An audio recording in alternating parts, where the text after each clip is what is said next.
대체 한국에서 배울 점이 뭐가 있다고 한국을 가란 거예요?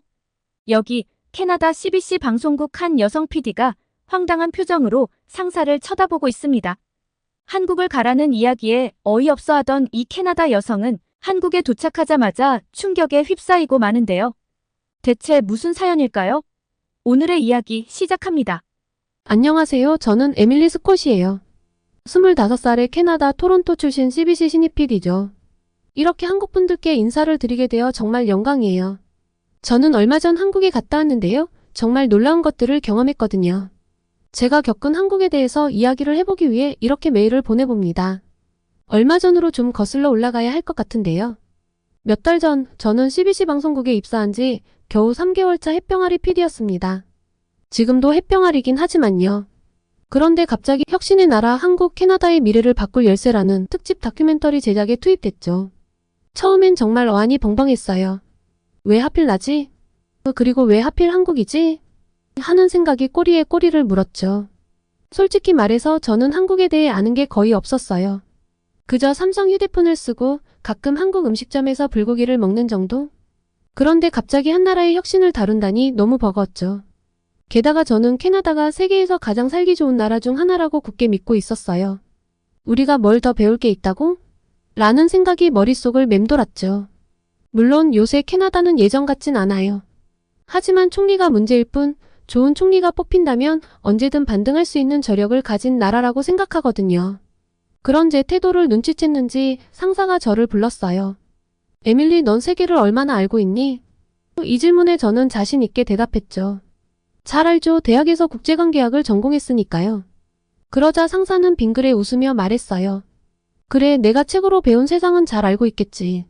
하지만 진짜 세상은 책 속과 달라. 한국은 지난 50년간 세계에서 가장 빠르게 성장한 나라야. 그래서 이번 테마를 한국으로 잡은 거고. 가서 그들의 혁신과 열정을 직접 보고 오면 내 시야가 얼마나 좁았는지 깨닫게 될 거야. 그 말을 들으며 저는 속으로 투덜거렸어요.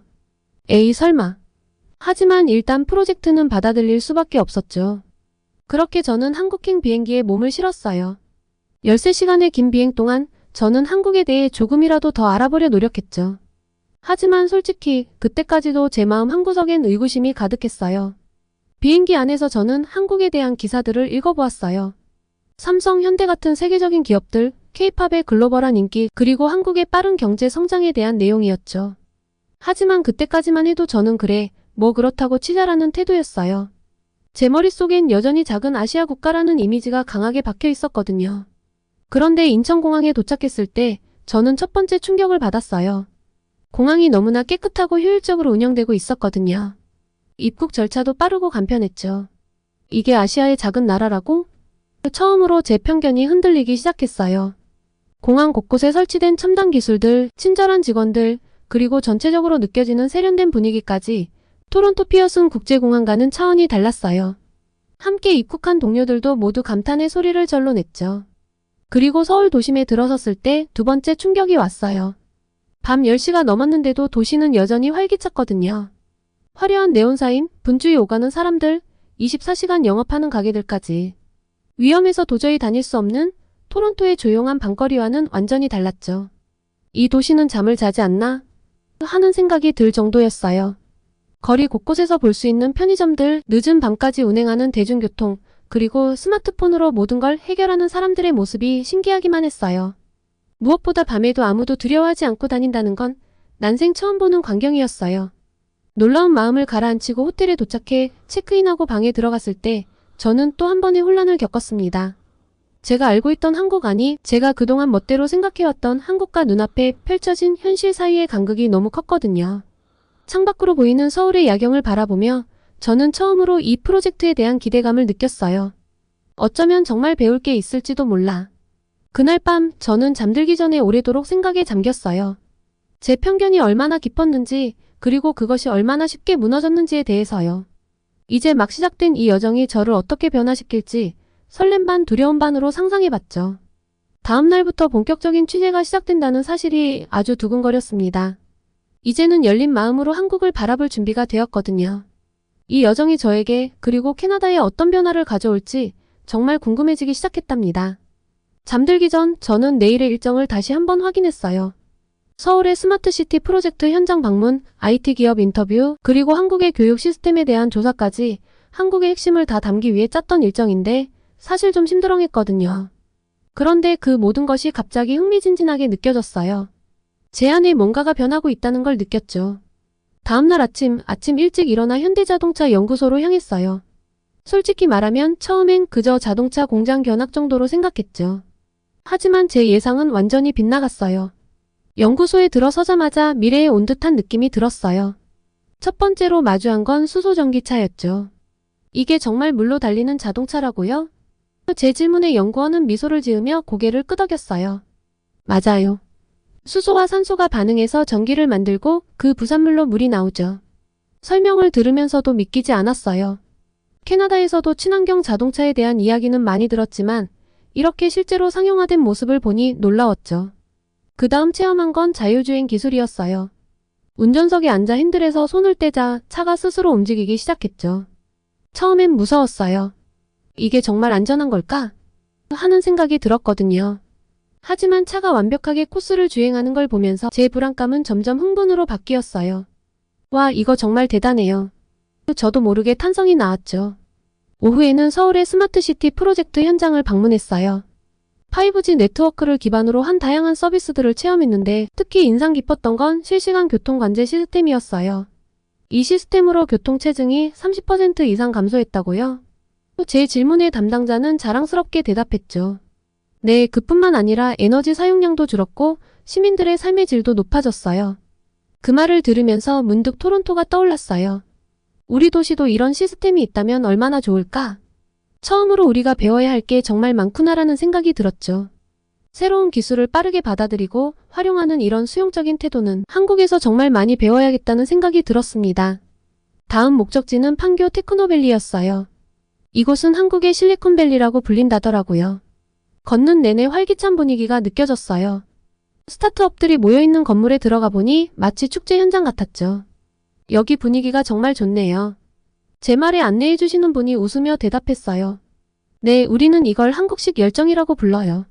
밤낮 없이 일하지만 그만큼 빠르게 성장하죠. 마지막으로 한국의 디지털 전환과 혁신 문화에 대해 IT 기업 CEO와 인터뷰를 했어요. 한국의 빠른 디지털 전환 비결이 뭐라고 생각하세요? 제가 물었죠. CEO는 잠시 생각하더니 대답했어요. 속도와 적응력이라고 봐요. 우리는 빨리 변화를 받아들이고 그에 맞춰 빠르게 적응하죠. 예를 들어 코로나 때 다른 나라들이 몇 달 걸려 만든 시스템을 우리는 일주일 만에 만들어냈어요. 그렇게 빠른 변화가 부작용은 없나요? 제가 다시 물었어요. 물론 있죠. 디지털 소외계층 문제라든가 개인정보 보호 문제 등이요. 하지만 우리는 그런 문제들도 빠르게 해결해 나가고 있어요. 정부, 기업, 시민사회가 함께 노력하고 있죠. 이 대화를 나누면서 저는 한국의 혁신이 단순히 기술적인 것만이 아니라는 걸 깨달았어요. 그들의 문화, 사회 시스템 그리고 사람들의 마인드셋이 모두 어우러져 이런 빠른 변화를 만들어내고 있던 거죠. 그러니까 한국은 팀플레이를 굉장히 잘하는 국가인 거예요. 하루 종일의 취재를 마치고 호텔로 돌아오는 길, 제 머릿속은 온통 오늘 본 것들로 가득 찼어요. 현대자동차의 미래 기술, 스마트시티의 편리함, 판교의 열정적인 분위기, 그리고 CEO와의 인사이트 있는 대화, 편집을 할 부분이 없다고 생각될 정도로 모든 게 새롭고 흥미진진했죠. 침대에 누워 천장을 바라보며 생각했어요. 캐나다도 이렇게 빠르게 변화할 수 있을까? 우리도 이런 혁신을 이룰 수 있을까? 그리고 문득 제가 이 프로젝트를 통해 우리나라에 뭔가 의미 있는 변화를 가져올 수 있을지도 모른다는 생각이 들었어요. 이 다큐멘터리가 정말 중요한 의미를 가질 수 있겠다는 확신이 들었죠. 잠들기 전 저는 다짐했어요. 내일은 더 열심히, 더 깊이 한국의 혁신을 파헤쳐 봐야겠다고요. 이제 저는 이 여정이 정말 기대되기 시작했답니다. 다음 날은 한국의 교육과 문화에 대해 깊이 알아보는 날이었어요. 아침 일찍 서울의 한 고등학교를 방문했는데 도착하자마자 놀란 게 있어요. 아침 수업이 시작하기 전 벌써 많은 학생들이 자습을 하고 있더라고요. 캐나다에선 상상도 못할 광경이었죠. 이렇게 일찍부터 공부하는 게 일상인가요? 제가 묻자 교장 선생님이 고개를 끄덕이셨어요. 네, 한국에선 흔한 풍경이에요. 우리 학생들의 학구열은 세계 최고 수준이죠. 수업을 참관하면서 더 놀랐어요. 학생들의 집중력과 참여도가 정말 대단했거든요. 특히 수학 시간에는 제 입이 떡 벌어졌죠. 캐나다에서는 대학교 1학년 때 배우는 내용을 고등학생들이 술술 풀어내는 모습을 보니 말이에요. 제가 한국에 오기 전 찾아봤던 자료가 문득 떠올랐습니다. 국제학업 성취도 평가 자료인데요. 세계 각국의 15세 학생들의 읽기, 수학, 과학 실력을 평가하는 건데 한국은 항상 최상위권을 차지했거든요. 참 신기하다고 생각했는데 한국에 와서 보니 이해가 절로 갈 수밖에 없었습니다. 하지만 동시에 마음이 무거워졌어요. 이렇게 치열한 경쟁 속에서 학생들은 행복할까? 그 의문을 교장 선생님께 물었더니 의외의 대답이 돌아왔어요. 물론 부작용도 있지만 요즘은 창의성과 인성교육도 중요하게 여기고 있어요. 학생들의 행복을 위해 다양한 프로그램을 운영하고 있죠. 캐나다의 경우 젊은 세대들이 그다지 도전 정신이 없다는 것이 최근 심각한 사회 문제로 연일 뉴스에 오르내리고 있어요. 그리고 인재 유출도 심각하죠. 마땅한 일자리도 없고 캐나다 사람들이 아닌 이민자, 유학생들이 캐나다 안에 좋은 일자리를 차지해버려. 정작 캐나다의 인재는 미국이나 다른 나라로 모두 이동하고 있습니다. 인재를 잘 길러내지도 못하고 또 잡아두지도 못하는 캐나다의 현실이 떠올라 절로 씁쓸해지더라고요. 오후에는 북촌한 옥마을을 찾았어요. 현대적인 고층 빌딩 사이에 전통 가옥들이 조화롭게 자리 잡고 있는 모습이 인상적이었죠. 와, 이런 곳이 서울 한복판에 있다니 믿기지 않아요. 제 감탄에 가이드가 미소 지으며 말했어요. 네, 우리는 전통을 지키면서도 현대화를 추구해요. 이 한옥들 대부분 내부는 현대식으로 개조되어 있답니다. 이어서 저는 한옥체험관에서 한복을 입어보고 전통차를 마시며 한국의 예절을 배웠는데요. 그 과정에서 한국 문화의 깊이를 느낄 수 있었죠. 캐나다도 토착민 문화가 있지만 이렇게 현대 생활 속에 녹아있지는 않아요. 제 말에 가이드가 대답했어요. 그게 바로 우리 문화의 강점이에요. 전통과 현대가 공존하면서 새로운 가치를 만들어내는 거죠. 이렇게 하루 종일 한국의 교육과 문화를 경험하면서 저는 깊은 감명을 받았어요. 캐나다와 비교하면 너무나 다른 점들이 많았거든요. 교육에 대한 열정, 문화 콘텐츠의 체계적인 생산과 확산, 전통과 현대의 조화, 음식 문화의 세계화까지. 모든 면에서 한국은 캐나다보다 한 발 앞서 나가고 있다는 느낌이 들었어요. 이제서야 한국에 가서 보면 모든 것이 이해가 갈 거라던 상사분의 말이 진심으로 이해가 되었습니다. 호텔로 돌아오는 길에 생각했어요. 우리나라도 이런 점들을 배워야 하지 않을까? 캐나다도 좋은 교육 시스템과 다양한 문화를 가지고 있지만 한국처럼 이를 체계적으로 발전시키고 세계화하는 데는 부족한 점이 많다는 걸 깨달았거든요. 특히 인상 깊었던 건 모든 분야에서 느껴지는 열정과 체계성이었어요. 교육에서부터 문화산업, 전통보존 등등 모든 게 치밀하게 계획되고 실행되고 있다는 느낌을 받았죠. 그리고 마지막 날 일정에서 저는 한국의 위대함을 진심으로 느낄 수 있었습니다. 솔직히 말하자면 이게 몇 부작으로 나와야 할지 가늠이 안 될 정도였어요. 캐나다 국민들에게 알려주고 싶은 한국의 모습이 한두 가지가 아니었거든요. 다음 날은 아침부터 한국전쟁기념관을 방문했는데 그곳에서 본 자료들은 충격 그 자체였어요. 1953년 한국의 1인당 GDP가 고작 67달러였다니 믿기 힘들더라고요. 그때 한국은 세계에서 가장 가난한 나라 중 하나였대요. 하지만 지금은 세계 10위권 경제 대국이죠. 불과 70년 만의 변화예요. 캐나다 같은 나라는 상상도 할 수 없는 성장 속도죠. 이런 놀라운 성장의 비결이 뭘까 궁금해서 여러 전문가들의 전화 인터뷰도 진행했습니다. 다들 공통적으로 강조한 건 한국인들의 위기 극복 능력이었어요. 포브스지의 칼럼니스트는 한국은 회의론자들을 혼란스럽게 하는 완벽한 모범 사례이다. 라고 했는데요. 그의 설명에 따르면 한국의 위기가 닥칠 때마다 많은 사람들이 이제 한국 경제는 끝났다고 비관했대요. 하지만 매번 한국은 그 예상을 뒤엎고 더 강하게 일어섰다는 거예요. 1997년 외환위기 때의 이야기를 들으면서 정말 놀랐어요. 온 국민이 자발적으로 금 모으기 운동에 참여했다는 거 있죠? 우리 캐나다 사람들은 상상도 못할 일이에요. 대체 어떻게 이런 행동이 가능했을까 물어보니 이렇게 대답했습니다. 그건 한국인들의 공동체 의식 때문이에요. 개인의 이익보다 국가의 이익을 먼저 생각하는 거죠. 자료를 좀 더 찾아보니 일본의 니케이 신문에서도 인정하고 있더라고요.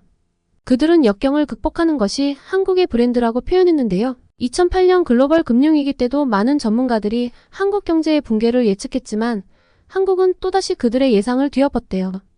이게 한두 번도 아니고 반복되는 일이라니 정말 대단하지 않나요? 호기심에 찾아본 자료들 중 특히 태양기름 유출 사고 이야기는 제 마음을 뭉클하게 했어요. 세계 전문가들은 수십 년이 지나도 회복이 힘들 거라고 했는데 120만 명이 넘는 자원봉사자들이 몰려들어 기름을 닦아냈대요. 그 결과 2년 만에 생물들이 돌아오기 시작했고 7년 만에 완전히 회복됐다니 캐나다에서는 상상도 할 수 없는 일이에요. 이런 이야기들을 들으면서 한국과 캐나다의 차이점이 더욱 선명하게 드러났어요. 캐나다는 안정적이고 점진적인 발전을 해왔지만 한국은 급격한 변화와 혁신을 통해 성장해 왔어요. 우리는 위기가 오면 개인의 안전을 먼저 생각하는 경향이 있는데 한국인들은 국가와 공동체를 위해 자신을 희생할 줄 아는 것 같아요. 전문가들은 이런 한국인의 특성을 빨리빨리 문화라고 설명하더라고요. 평소에는 사회 문제로 지적되기도 하지만 위기 상황에서는 오히려 빠른 극복이라는 긍정적 효과를 낸다는 거예요. 이런 한국인들의 우리라는 의식, 위기 때마다 하나로 뭉치는 모습을 보면서 많은 것을 배웠어요. 개인주의가 강한 캐나다와는 정말 다르더라고요. 이런 점이 한국의 빠른 성장과 위기 극복의 원동력이 아닐까 싶어요. 마지막 날 호텔방에서 그간의 일정과 촬영 내용들을 정리하면서 한국인들의 끈기와 단결력에 다시 한번 감탄했어요. 이런 민족성이 있었기에 한국이 이렇게 빠르게 성장할 수 있었던 거겠죠. 가난한 나라에서 선진국으로의 도약, 그것도 한 세대 만에 이뤄낸 변화라니. 정말 놀라웠어요. 다큐멘터리를 정말 제대로 만들어야겠다는 결심을 했습니다. 한국의 위기 극복 역사는 단순한 경제, 성장 이야기가 아니라 한민족의 의지와 잠재력을 보여주는 감동적인 서사예요. 어떤 어려움이 와도 그것을 기회로 삼아 더 높이 도약하는 한국인들의 모습을 캐나다가 잘 배운다면 캐나다도 지금의 하락세를 벗어날 수 있지 않을까요? 그리고 이번 취재를 통해 제 시각이 얼마나 좁았는지 깨달았어요. 한국은 단순히 케이팝과 김치의 나라가 아니라 세계가 주목해야 할 혁신과 발전의 모델이에요. 앞으로 우리 캐나다도 한국의 이런 점들을 본받아 더 나은 미래를 만들어갈 수 있기를 바라며 한국 취재를 마치고 캐나다로 돌아왔어요. 비행기에 오르면서 마지막으로 본 서울의 모습이 아직도 눈에 선하네요. 그 눈부신 도시의 불빛들, 활기찬 거리, 그리고 무엇보다 열정 넘치는 사람들. 토론토에 도착하자마자 바로 편집실로 향했어요. 제가 찍어온 영상들과 인터뷰 자료들을 보면서 동료들의 반응이 심상치 않더라고요. 에밀리, 이거 대단한데? 우리가 몰랐던 한국의 모습이야. 라는 말에 가슴이 뛰었죠. 다큐멘터리 제작에 온 힘을 쏟았어요. 한국의 기술혁신, 교육열, 문화의 힘, 위기 극복의 역사, 미래를 향한 준비까지 제가 느끼고 본 모든 것을 담아내려 노력했죠. 그리고 마침내 혁신의 나라 한국, 캐나다의 미래를 바꿀 열쇠라는 제목의 다큐멘터리가 방영됐어요. 반응은 정말 뜨거웠어요. 시청률은 CBC 역사상 최고를 기록했고 SNS에서는 관련 해시태그가 며칠 동안 트렌딩 1위를 놓치지 않았죠. 많은 캐나다인들이 한국에 대해 새로운 시각을 갖게 되었다는 댓글들을 보면서 제가 정말 의미 있는 일을 했다는 생각에 가슴이 뭉클해졌어요. 특히 감동적이었던 건 정부 관계자들의 반응이었어요. 이 다큐멘터리를 통해 우리가 배워야 할 점들을 많이 발견했다는 총리의 발언이 뉴스에 나왔을 때는 눈물이 날 뻔했죠. 이 경험을 통해 저는 제 미래에 대해 진지하게 고민하게 됐어요. 한국과 캐나다, 두 나라 사이의 가교 역할을 하는 전문 저널리스트가 되고 싶다는 꿈이 생겼거든요. 그래서 한국어를 배우기 시작했고 한국 문화와 역사에 대해 더 깊이 공부하고 있어요. 그리고 기쁜 소식이 하나 더 있어요. 제 경험을 바탕으로 블로그에 쓴 서울에서 찾은 혁신의 비밀, 한국이 캐나다에 가르쳐준 미래가 댓글이 무려 1000개가 넘게 달렸어요. 독자들의 반응을 보면서 많은 캐나다인들이 한국에 대해 그리고 우리나라의 미래에 대해 진지하게 생각하기 시작했다는 걸 느낄 수 있었어요. 이렇게 폭발적인 방송 반응을 보며 서울에서의 마지막 날이 떠올랐어요. 남산타워에서 바라본 서울의 야경을 보며 이 도시의 에너지를 캐나다에 전할 수 있다면 얼마나 좋을까라고 생각했었죠.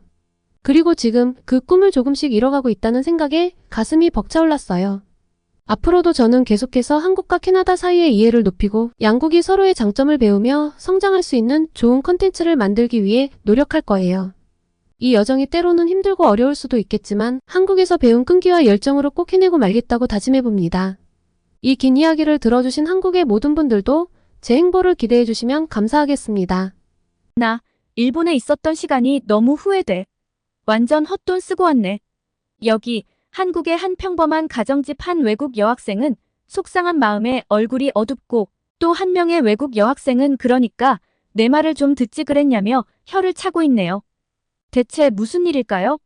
오늘의 이야기 시작합니다. 안녕하세요. 저는 영국 런던 출신의 엘라예요. 제가 메일을 보내게 된 건 제 이야기가 아니라 제 친구 로지 이야기를 들려드리고 싶어서예요. 저는 너무 재미있고 약간은 통쾌했던 경험이라 이렇게 메일을 보내는데 한국 분들께는 어떻게 들릴까 궁금하기도 하네요. 우선 저랑 제 친구 소개부터 좀 해야겠네요. 저랑 제 친구는 어려서부터 한 동네에서 함께 자란 친구들이에요. 친구라는 표현을 써도 되나 싶긴 한데 부모님들끼리는 친구가 맞아요. 저와 로지도 같은 학교를 졸업을 했고 대학까지 같이 진학을 했으니 남들이 볼 땐 친구 같아 보이긴 하겠네요. 그런데 전 로지의 존재가 좀 스트레스였어요. 아마 로지도 저 별로 안 좋아했을걸요? 이유요? 부모님들께서 계속 저희 둘을 비교하셨거든요. 좀 더 나이가 든 지금 생각해보면 둘 다 집안의 외동딸이고 기대를 한 몸에 받고 있는 처지가 비슷해서 친해질 수도 있었겠다 싶긴 해요. 근데 한참 예민한 청소년기에 사사건건 성적을 비교하시고 학교에서의 활동도 매번 비교를 하시니 저는 로지를 늘 경쟁 상대로 생각했고 마음을 열고 대하기는 어려웠죠. 로지도 학창시절 내내 저에게는 편안하게 대하지 못하는 모습이었어요. 부모님의 비교는 저희가 나란히 같은 대학에 진학하게 되며 좀 사그러들긴 했습니다. 아직 대학교 1학년이라 당장은 큰 스트레스가 없는 상황이거든요. 그런데 이렇게 대학에 진학해서도 저희는 친해지지 못했어요. 감정의 앙금이 남아있다든가 하는 건 아니에요. 그런 게 아니라 이 친구가 알고 보니 완전 일빠예요, 일빠. 이 친구가 고등학생까지 스트레스를 애니메이션 보는 걸로 풀었는데 처음엔 누구나 알 법한 서구권 애니메이션을 접하다가 일본 애니메이션을 보면서 일본에 푹 빠졌더라고요. 만화 그거 좀 볼 수도 있지 그게 뭐 대수냐고요? 얘는 그냥 애니메이션을 보고 즐긴 수준이 아니었어요. 저희는 부모님 뜻대로 경제학과에 진학을 했는데 저는 별 생각이 없었거든요. 부모님 말 잘 들어서 손해볼 것 없다는 생각을 늘 해왔기 때문에 저는 부모님이 원하는 학과로 진학했고 꽤 만족해요. 그런데 로지는 부모님께 애니메이션 학과를 가거나 일본 유학을 가고 싶다고 하다가 크게 싸웠다고 하네요.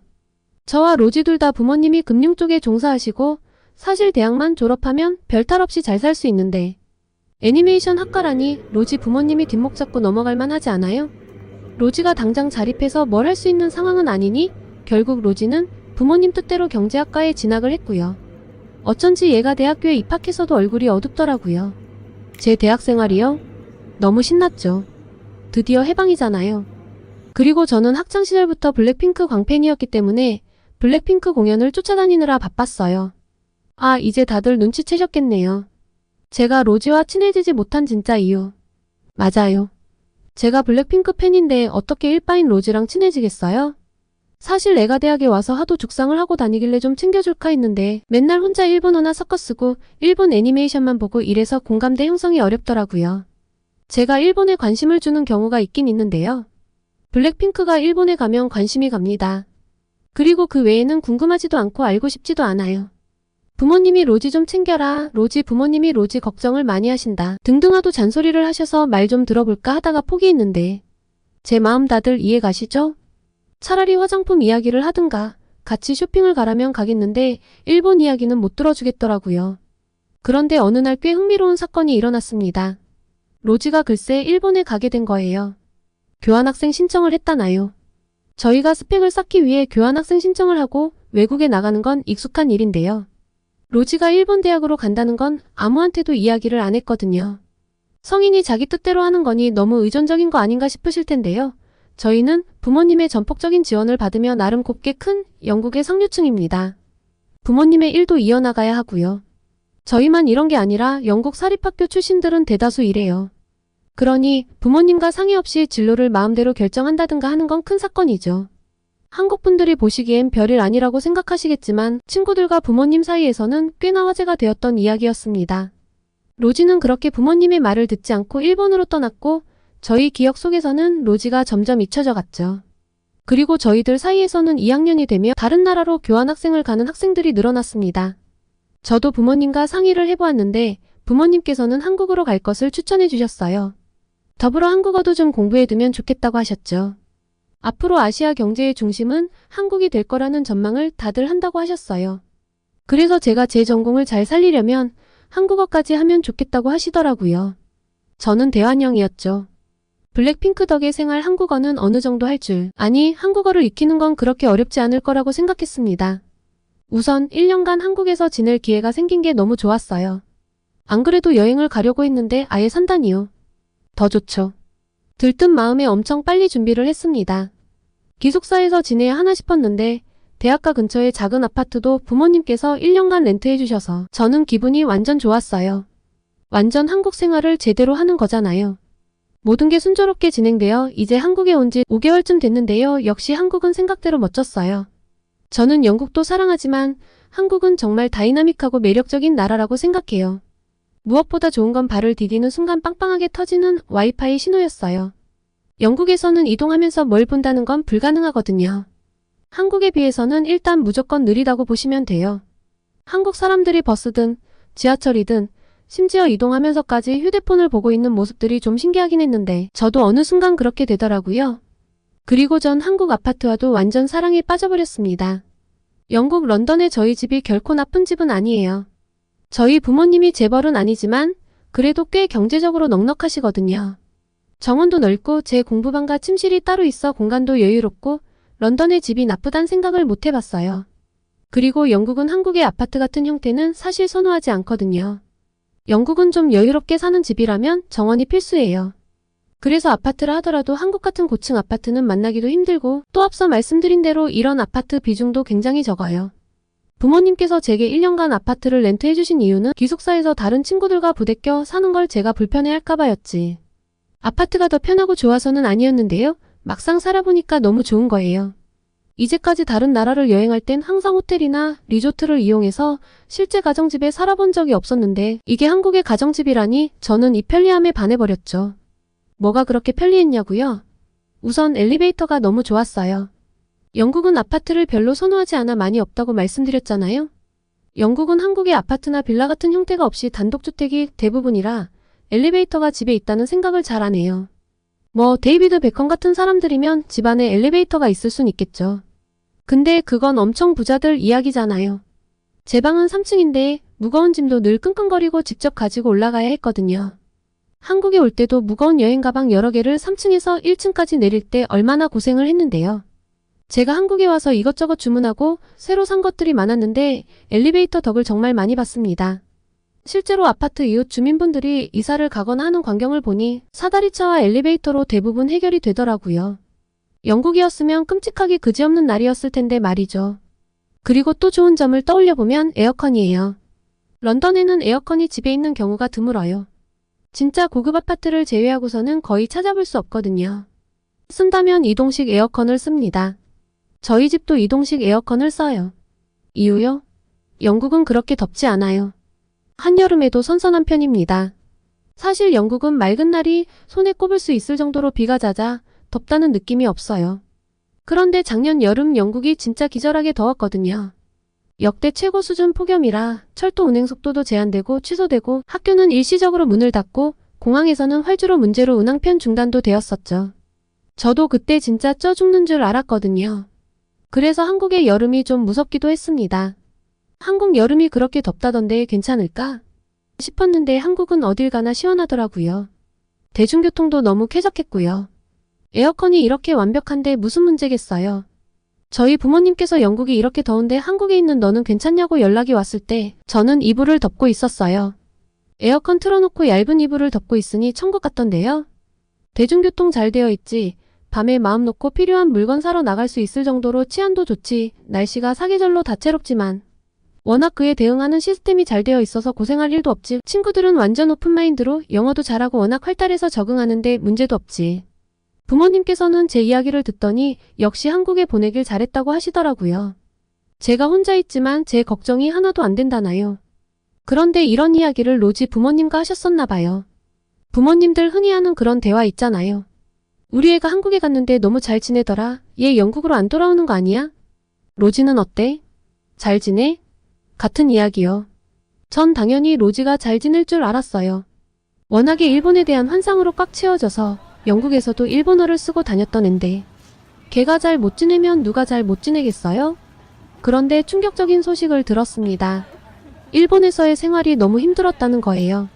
그리고 자기가 생각했던 일본의 모습과 실제 마주한 일본에서의 모습이 너무 달라 괴로워했다나요. 로지는 곧 일본에서의 생활을 마무리하고 영국으로 돌아올 예정인데 로지 기분도 좀 살필 겸 해서 한국에 들러서 관광을 좀 하고 영국에 오게 하면 어떻겠냐고 로지 부모님께서 제안하셨다고 했습니다. 정말 내키지 않았어요. 저는 아주 파라다이스 같은 생활을 하고 있는데 로지의 일본 애니메이션 이야기를 또 들어야 한다니. 아, 일본에 대해서 홀라당 깼으니까 이제 안 그러려나요? 저희 부모님과 로지 부모님의 부탁이 있기도 했고 미우나 고우나 로지를 그간 봐온 생활이 있었으니 놀러오라고 했습니다. 한 일주일 남짓 지내는 거니까요. 그런데 로지가 택시를 타고 저희 아파트 앞에 도착했는데 애가 좀 얼떨떨해 하더라고요. 아시아권이 처음인 것도 아닌데 왜 그래? 했더니 한국 택시기사분들이 영어를 잘한다는 거예요. 그리고 요금도 일본에 비해 엄청 싸고요. 일본에서는 영어를 할 줄 모르는 택시기사분들이 많아 앱으로 호출해서 택시를 타도 의사소통이 어려웠는데 공항에서 타고 온 거니까 좀 특수한 경우인가 보다 하고 갸우뚱거리더라고요. 그런데 애가 좀 수척해지기도 했고 얼굴이 안 돼 보여서 일본에서 맘고생한 티가 좀 나더라고요. 일본에서 어땠어? 일본어도 좀 할 줄 아는 상태에서 갔는데도 적응이 힘들었어? 로지의 답변은 정말 충격적이었습니다. 자기가 애니메이션에 너무 갇혀서 현실을 바라보지 못했다고요. 만화 속에서 봤던 일본은 친절하고 상냥하고 깔끔하고 배려심 많은 사람들이었는데 전혀 아니었다고 하더라고요. 로지가 처음에 기대했던 건 일본 사람들 속에 깊이 들어가서 정말 만화에 나오는 것 같은 그런 우정을 나누고 싶었대요. 그리고 일본에서 만나게 된 다른 나라 학생들 역시도 그런 기대감이 좀 있었다고 하더라고요. 아무래도 다른 나라 학생들끼리 먼저 친해졌는데 그중 아프리카 쪽 흑인 여학생이 있었다고 합니다. 로지 말로는 그 아프리카 쪽 학생과 많이 친해졌다고 하더라고요. 패션 센스도 좋고 화장도 화려하게 잘해서 다른 외국 학생들도 모두 좋아했고 다 같이 어울려 쇼핑도 하러 가고 맛집도 찾아다닐 정도였다는데요. 그때까지는 아무 문제가 없었다고 했어요. 그런데 이 외국인 학생 그룹과 일본 학생들이 점차 가까워지며 뭔가 불편한 느낌이 들기 시작했다고 해요. 일본 학생들이 은근히 흑인 학생을 배제하려고 했다고 합니다. 그 흑인 친구가 자리를 비우면 조금씩 욕을 하고 너무 튀는 옷을 입고 왔다. 야하게 입고 왔다. 살을 좀 빼야 하지 않겠냐? 목소리가 너무 크지 않냐? 일본에 온 지 꽤 됐는데 일본어를 못한다.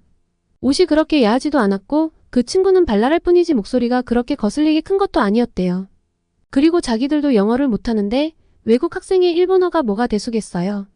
그런데 이때 이런 문제를 먼저 지적하고 깨준 게 한국 유학생이었다고 합니다. 왜 쟤 없는 데서 욕을 하냐고요. 일본 학생들이 욕을 한 건 아니고 어쩌고 하며 둘러대는데 그게 욕이 아니면 뭐냐면서 앞으로 너 없는 데서 우리도 그렇게 말하고 다닐까? 라며 단호하게 말을 했다고 합니다. 그 이후로 일본 학생들이 그 한국 유학생은 좀 무서워했대요. 로지가 보기엔 잠깐 있다 가는 것도 아니고 유학이면 오래 머물러야 할 텐데 그렇게 나서서 문제를 지적하는 모습이 너무 멋졌다나요. 일본에 온 지 얼마 안 돼 겪은 이 이즘의 사건이 로지 마음에 엄청난 상처였나 봅니다. 웃긴 건 로지는 영국에서 온 백인이라는 이유로 일본 학생들이 잘해줬대요. 예쁜 애, 피부가 하얀 애 하면서 둘러싸고 깍깍거리는데 이게 더 정남이가 떨어졌다고 합니다. 일본에 대한 환상도 깨지고 마음이 잘 안 잡혔는데 그래도 다른 외국 학생들과 이지메를 용감하게 지적해준 한국 유학생과 친해져서 남은 기간을 버틸 수 있었다고 하네요. 이쯤 되니 로지가 불쌍해졌습니다. 어떤 환상을 가지고 있다가 깨진 것만으로도 힘들 텐데 로지는 부모님과 싸워가며 일본에 갔던 친구잖아요. 부모님께 말씀드려봤자 타박만 들을 게 분명해서 어디다 말을 하지도 못하고 맘고생을 혼자 했을 로지가 좀 안 됐다는 생각이 들더라고요. 어쩔 수 없죠. 제가 불쌍한 로지에게 한국의 매력을 보여주기로 했습니다. 내가 무슨 리 투어 가이드야 라고 이야기는 했지만 저는 착하니까요. 그리고 한편으론 한국 관광으로 일바를 참교육해보겠다. 이런 생각도 있었습니다. 우선 한국 찜질방을 갔어요. 로지가 일본 온천을 갔다 왔었는데 일본 온천에 다녀오고 나서 피부염으로 한동안 엄청 고생을 했다고 하더라고요. 그리고 일본 온천 정식이라는 음식도 먹었는데 맛도 없었고요. 그래서 한국 찜질방이 궁금했다고 합니다. 우선 데리고 가서 양머리부터 만들어줬어요. 그리고 세신을 받도록 해줬죠. 처음에 어떻게 세신을 받냐며 이건 좀 아닌 것 같다고 하길래 등짝을 때려줬어요. 바보야 하라면 좀 해. 받고 나서 또 해달라고 하기만 해봐. 로지 반응이 어땠냐고요? 세신 받다가 코 골며 자던데요? 웃기긴 했는데 저도 그랬거든요. 역시 한국의 손맛은 대단하다니까요. 엄청 만족스러워진 얼굴로 볼이 발그레해진 로지를 데리고 다음은 바나나 우유를 먹여줬습니다. 한국 친구들이 뚱바라고 부르는 바나나 맛 우유를 싫어하는 외국인은 이때까지 못 봤는데 로지 입맛에도 완전 취향 저격이었나 봐요. 눈이 땡그레지더라고요. 아직 끝난 게 아니라고 끌고 가서 식혜와 맥반석 계란으로 마무리를 해줬습니다. 그리고 찜질방에서 나와 길거리를 걸어가며 치즈 핫도그를 하나씩 물고 쇼핑을 하러 갔죠. 이제까지 제가 본 로지의 얼굴 중 가장 신나 보이는 얼굴이었어요. 코리아타운에서 먹어본 음식도 맛있었는데 한국 유학생이 한국에 가서 먹으면 더 맛있어. 라고 할 땐 그냥 자기 고향이 그리워서 하는 말인 줄 알았대요. 근데 진짜 먹어보니 입에 쫙쫙 달라붙는다고 한국 사람들이 이렇게 날씬한 몸매를 유지하는 게 너무 신기하다고 하더라고요. 쇼핑을 하며 흥분해 있는 로지에게 그럼 내가 운동도 하게 해줄게. 라고 했죠. 어리둥절해하는 로지를 끌고 한강공원으로 데리고 갔습니다. 한국 분들 제 코스 괜찮나요? 이쯤 되면 거의 저도 한국 사람 다 된 것 같죠? 시간이 밤 9시 다 되어가는 터라 로지가 빨리 집으로 가자고 하더라고요. 한강은 영국의 템즈강 같은 곳이야 라고 했으니 당연한 반응이긴 합니다. 템즈강은 야경을 본다고 관광객들이 찾는 곳이긴 한데요. 거기서 온갖 사건 사고가 많이 일어나는 거 아세요? 야경을 보고 싶은 관광객들의 런던 브릿지, 템즈강을 많이 찾으시는데 한강에서의 야경처럼 평화롭게 뭘 즐길 수 있는 곳은 아니거든요. 로지는 그것만 생각하고 저보고 미쳤냐고 빨리 가자고 난리를 치더라고요. 시끄러운 로지를 끌고 도착한 순간 말이 없어졌습니다. 당연하죠. 이 시간에 그 누구도 경계하지 않고 러닝을 하고 음악을 듣고 맥주를 즐기다니. 일본에서는 낮은 몰라도 밤에 혼자 돌아다닐 생각을 못했다고 해요. 일본은 해가 지면 으슥한 느낌이 많이 들고 일반 주택가나 외곽 지역은 저녁 8시만 넘어가면 불이 다 꺼졌다고 하더라고요. 그런데 한국은 밤에도 밝고 영업하는 가게도 많아 무섭지가 않은 데다가 이 시간에도 이렇게 다이나믹하게 생동감이 넘치다니 눈이 팽팽 돌겠죠. 열심히 달리기를 하고 돌아와서 지금 씻고 코를 골며 자는 로지에게 이불을 덮어주고 이렇게 매일을 보내봅니다. 한국 분들이 보시기에 로지를 데려간 제 한국 투어 코스 어떤가요? 찜질방도 가보고 편의점도 가보고 맛있는 핫도그에 쇼핑, 한강공원까지 마이너스. 이만하면 꽤 괜찮았던 코스 같은데요.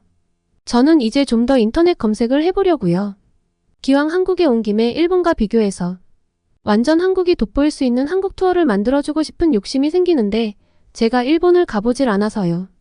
혹시 로지를 더 데려갈 만한 곳이 있다면 의견을 댓글로 남겨주세요. 댓글 남겨주시면 적극 반영해서 로지를 데려가보고 또 반응도 공유해보겠습니다. 오늘은 캐나다 CBC 방송국 특집 다큐 촬영을 통해 한국에 대한 시각을 달리한 캐나다 방송국 PD의 이야기와 일바 친구를 참교육한 통쾌한 이야기, 이렇게 두 가지 사연을 전해드렸습니다. 오늘의 사연이 마음에 드셨다면 구독과 좋아요를 눌러주세요. 여러분의 구독과 좋아요는 계속해서 좋은 사연을 소개할 수 있는 힘이 됩니다. 이상 감동저장소였습니다.